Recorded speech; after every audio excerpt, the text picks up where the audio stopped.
everyone, welcome back to my channel. I'm Andrea. It's nice to have you guys here. It's monthly favorites time because it's July. Help. Okay, so that means it's time for June favorites, and I've got quite a few things. I've got them listed down on my bullet journal. I've actually started creating a monthly favorites column in my monthly spread of my bullet journal to try to help me keep track of all of this. I'm going to start with the few things that aren't something that I can hold up because there's a few films and documentaries. So just running through those really quick. Early in the month I went to see Wonder Woman and it was epic and amazing. Everything I could have hoped and wished and dreamed for in a Wonder Woman movie. It was just amazing. I wish I'd had more time this past month to go see it a second time. I'm definitely buying it as soon as it comes out on Blu-ray, and I'm gonna watch the No Man's Land action scene on repeat because it's amazing and I cried for a variety of reasons. Wonder Woman was just incredible. If you haven't seen it, I highly recommend it. I'm not really a DC Comics fan, so I was really kind of on the DC films until Wonder Woman. And now DC, I know you're not watching this, and even if you were, I'm sure you probably wouldn't listen. But I hope you listen to the box office returns because clearly Wonder Woman has been an incredible success and you need to make more Wonder Woman films and more superhero films in general like Wonder Woman. End rant. Okay, it was great. Go see it. Another film, two documentaries on Netflix, or at least on Netflix US. One is a documentary called Embrace, and it's about women's struggle to accept our bodies and not hate ourselves.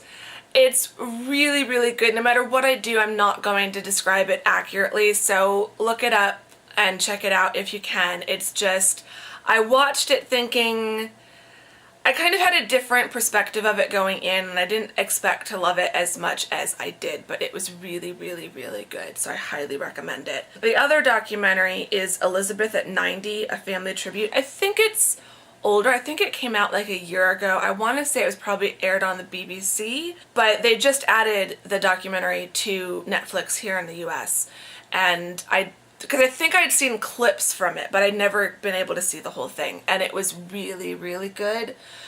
You just get a really interesting perspective inside the royal family. It's nice to see a more human side of them, and of her especially. I think she's got a fascinating history, so I was really excited to watch that. Okay, and so the rest is on to stuff that I can hold up. So I've got all this stuff kind of scattered around me, including some stuff from a little mini Sephora purchase I made, which those of you who watched the weekly vlog that should have gone up on Wednesday will have probably seen that. And it's weird because I just kind of filmed that little clip for that vlog, and now I'm getting myself all kinds of confused.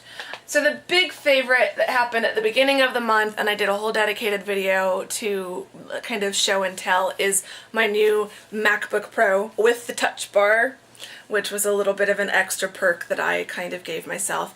I am absolutely in love with this laptop. I'm loving the rose quartz case that I got, and it's also got the little matching keyboard. Love the touch bar, love everything. I'm having so much fun with this computer. They are expensive, and I would never say go out and spend that kind of money on a computer if you don't absolutely need one. But this past month, as I've been working on my dissertation and spending a lot of time on my computer, I've been really glad that I bit the bullet and I went ahead and I made the purchase. I'd been so afraid that it would just my old one would just die on me in the middle of writing my dissertation. But not only is this computer so much faster, but it's also half the weight. And so it makes it a lot easier to just kind of throw that into a tote bag and take it out to a coffee shop or something, or take it with me to meetings or whatever. So really glad I made that choice and I bought that laptop. Another favorite, kind of going in, still in the lifestyle category, is a book that I read, and that is this book. This is The Nightingale by Kristen Hanna. I highly recommend this. This book is pretty dark and dramatic. It's heartbreaking, but it's heartwarming. It's about two sisters in France, in occupied France, during World War II. One of the sisters is a little bit older and she's married and she has a daughter. The other is single. She's run away from a million boarding schools and kind of gets sent to live with her sister during the war just to kind of keep her out of trouble and to keep her safe. The older sister ends up having a Nazi soldier billeting at her home. And so you really get a sense of, I don't want to say what it was like, because obviously I don't think any of us could fully understand what it would have been like to live through the occupation and the extreme hunger, the rationing that was going on. I knew a fair bit about the rationing in Britain, but I hadn't understood the rationing that French citizens were subjected to during the war. And to see the German soldiers that are staying in your town eating whatever they want and having coffee and having wine, and you're left with basically scraps. You know, the psychological warfare that was being exerted on these people. It's really, really good. I could sit here and talk about this book all day long. The last, I'd say, 30, 40 pages, I cried. Like full on ugly cry, like hyperventilating crying, which doesn't normally happen to me when I read a book. That's usually the reaction I have with films. And I couldn't put it down long enough to like compose myself. I just had to keep reading. The end is one emotional punch after the other, but even though I'm someone that doesn't really like books that make me cry, I will still recommend this to everyone because it's such an important part of world history, and I think everyone needs to understand more about that time. I just think the more we understand the past, the more we can affect change in the future.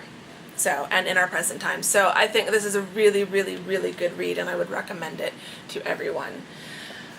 Getting into the beauty favorites, of which there are quite a few. I can't remember if this was in last month's favorites. If it was, it's still in this month's favorites. And that is the Eminence Organic Skincare Strawberry Rhubarb Hyaluronic Serum. This is amazing. I know I have featured this in a video or two, but I can't remember if it was monthly favorites. But I'm still absolutely in love with this. It smells like fresh strawberries. And that's because they actually put strawberry juice in it. Like, there are real strawberries in this.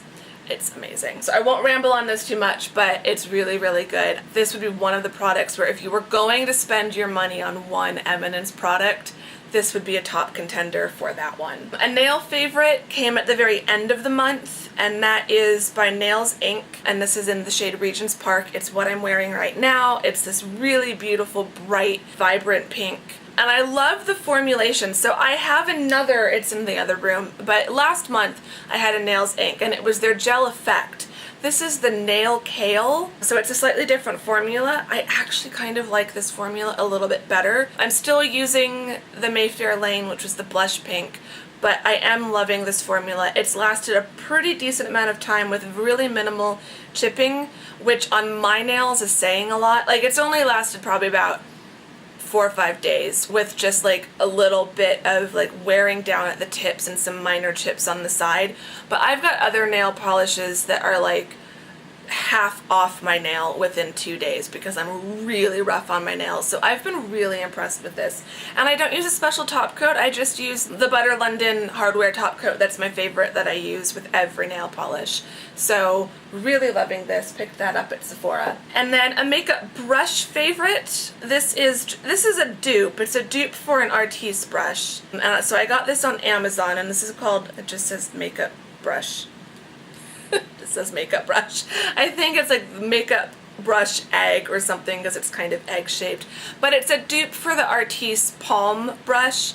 So it's one of those oval brushes, but instead of being on a handle like a toothbrush, it's large in your palm, and you just kind of you know, move it around your face. I've been loving this for my foundation. If you've been watching me since January, you'll remember that when I was in London, I picked up the PS Pro brush from Primark, which is kind of their dupe for the smaller Artiste brushes, and I fell in love with that. My one complaint with that brush was that I just wished it was a little bit bigger. And I'd been watching Lydia Elise Millen, who's a much larger YouTube channel, and she has the Artiste one of these, and it just looked so cool the way that she was applying her foundation, and it looked like the brush was kind of what I was looking for. But I didn't want to spend, I think the full size is like $65. I didn't want to spend that without trying out a cheaper version. I sometimes feel like the bristles, the hairs in this could be a little bit more densely packed, so I am interested in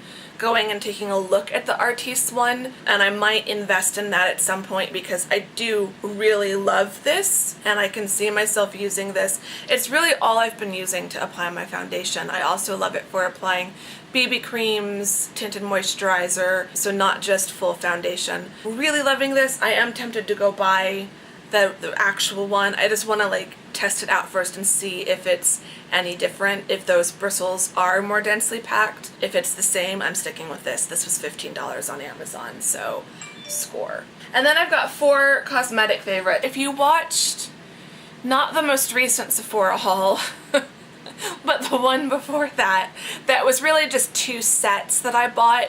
I've got 4 items from that set. It was like the Sun-Kissed Glow set. Overall, that set was really, I think, was really successful. I think there were only a few things that I haven't really used or been that wowed by, but there were 4 that were just like, okay, these are like amazing. So one is the Becca highlighter in Opal, little bitty one that actually has a little mirror in it, which is nice, and then that gorgeous highlighter. It's the highlighter I'm wearing now. I'm not sure. I feel like my makeup's just a bit of a sweaty mess right now. I'm looking very glowy, I feel, as some of it's the makeup and some of it's just, it's 106 outside. And then an eyeshadow favorite was the Urban Decay eyeshadow in Half Baked, which was this beautiful gold. And I've worn this in a few videos and I've gotten compliments on it pretty much every time I've worn it in a video. It's not what I'm wearing on my eyes today. I did put a tiny little bit on it on my eyes, but most of what's on my eyes today is actually the Urban Decay Naked Heat palette that I'm still playing with. But the eyeliner I'm wearing is the Marc Jacobs Eyeliner Gel Eye Crayon in Rococo, which is just this beautiful brown. It's got a slight shimmer to it. It's just gorgeous. It's one of those twist up, twist down. It does have a little sharpener in the end. I haven't been using that because I feel like that just wastes product. It's so smooth. It glides on so perfectly. I'm actually tempted to try other colors. Not that I need any more eyeliners, but I was impressed with these. So love that. And then the final is this lip gloss, which is what I'm wearing now, but I'm going to put some more on. And that is by NARS, and it's in the shade Orgasm. And it's just, I don't know if they have a special name for the gloss, but it's just their lip gloss. And it's just this really beautiful, shimmery, corally, peachy. It slightly shifts color.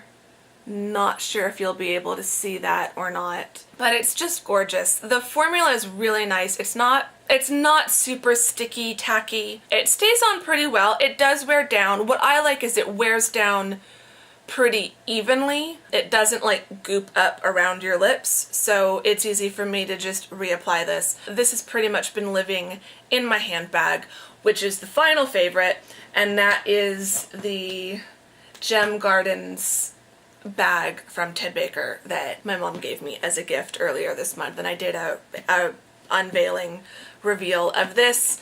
This is kind of my fashion favorite of the month. I've been carrying this almost every day. There have been a few days that I've switched to other bags. For the most part, unless I've needed to carry a lot of stuff with me, I've been using this bag. And even some days if I'm bringing my laptop, I just use one of my laptop bags to hold all my work stuff, and then use this as my handbag. So I've been using that bag a lot, loving it, and I feel like the lip gloss kind of pulls out the little orangey bits at the end. Not that I'm like that obsessed with matching and color coordinating. I'm really loving that bag. It still makes me so happy. So yeah, okay, wow, I got through it in just a little over 20 minutes. I'm impressed. I thought that was going to take me a lot longer, especially with my ramble about the book. That book was so good. Really, you guys, you need to read The Nightingale. It's got a romance, but I wouldn't classify it as a romance novel. There is kind of a couple love stories woven through, but for the most part it really is just about the human experience during World War II. And the best part, I totally missed this out earlier, I was just so focused on just how generally good it is. Both sisters find their own way of supporting the French resistance, and I'm a huge advocate for uncovering amazing stories about women and telling women's history, because so much of history is written by men, and so women kind of get written out of history. The book is incredibly well researched, and a lot of it is based on kind of true stories and true characters. So the characters you read are fictionalized, but they're based on true stories, and they're kind of composites of actual people and things that women in France in the war actually did. So I want to read some of the recommended additional reading that's listed in the back of the book, because it was just, I think that was the other thing that really struck me about this book, was just, you know, here's stuff about women and women's history that we don't know and we aren't being taught. And you know, it's been how many years since World War II? You know, these are stories that need to be told. And so I think even though it was not a natural choice for me to pick up this book, it did sound from the get-go like it was going to be a little bit darker and more dramatic than I really felt prepared to read. I still think it's really important to read stories like that and to educate yourself about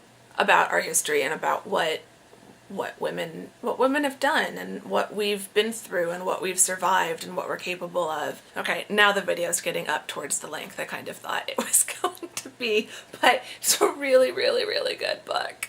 So now I need to find another book to read for next month. If you've got any novel recommendations, preferably for something a little bit more lighthearted, please put them in the comments down below. I'd love to hear. Give the video a thumbs up if you liked it. Let me know what some of your monthly favorites were. Subscribe if you're not subscribed, and I will see you all in the next video. Thank you very much for watching. Bye-bye.